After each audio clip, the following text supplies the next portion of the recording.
The Western Schism, also known as the Papal Schism, was a dramatic and prolonged crisis within the Roman Catholic Church that lasted from 1378 to 1417, during which multiple individuals simultaneously claimed to be the true pope. The origins of the schism lie in the Avignon papacy, a period from 1309 to 1377 when the popes resided in Avignon, France, rather than Rome, due to political conflicts and instability in Italy.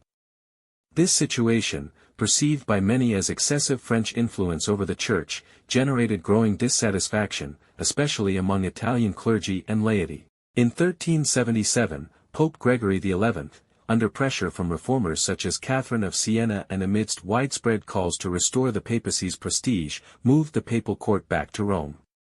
However, after his death in 1378, the College of Cardinals, meeting in Rome, faced intense pressure from a Roman mob that demanded an Italian pope. Fearing violence, the cardinals elected the Neapolitan Archbishop Bartolomeo Prignano, who took the name Urban VI. Initially accepted, Urban quickly alienated many cardinals with his harsh temperament, authoritarian reforms, and confrontational style. Just months later, a faction of French cardinals declared his election invalid, claiming it was made under duress, and withdrew to Fondi, where they elected Robert of Geneva as a rival pope under the name Clement VII, who soon re-established the papal court in Avignon. This marked the beginning of the schism, as the Catholic world became divided between two popes, each claiming legitimate succession from St. Peter and excommunicating the other. The division was not merely religious, but deeply political. France, Scotland, Aragon, Castile, and Naples supported the Avignon papacy, while England, the Holy Roman Empire, Hungary, Flanders, and most of the Italian states supported Rome. Both papal courts developed full administrative structures, collected taxes, appointed bishops, and issued decrees, creating parallel hierarchies and deepening confusion among the faithful.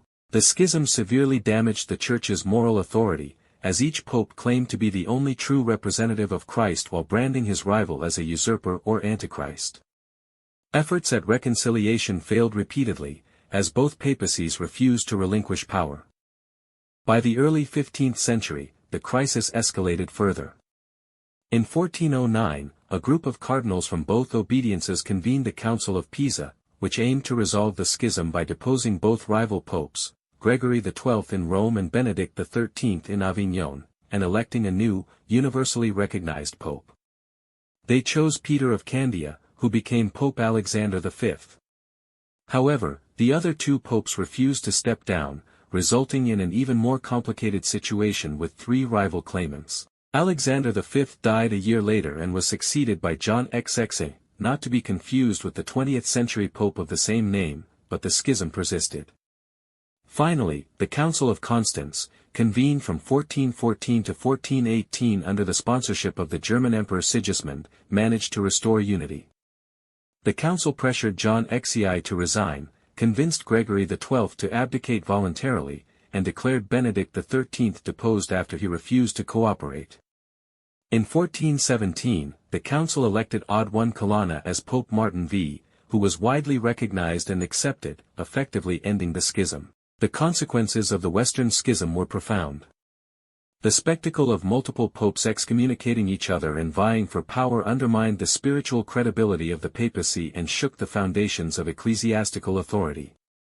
It contributed to growing cynicism about the Church's leadership and opened the door for reformist voices, including those of John Wycliffe and Jan Hus, who criticized corruption and called for a return to a more authentic and moral Christianity.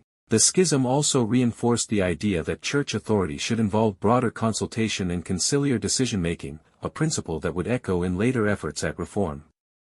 Although the church was formally reunified under Martin V, the memory of the schism left a lasting scar and played a significant role in the conditions that would eventually lead to the Protestant Reformation in the 16th century.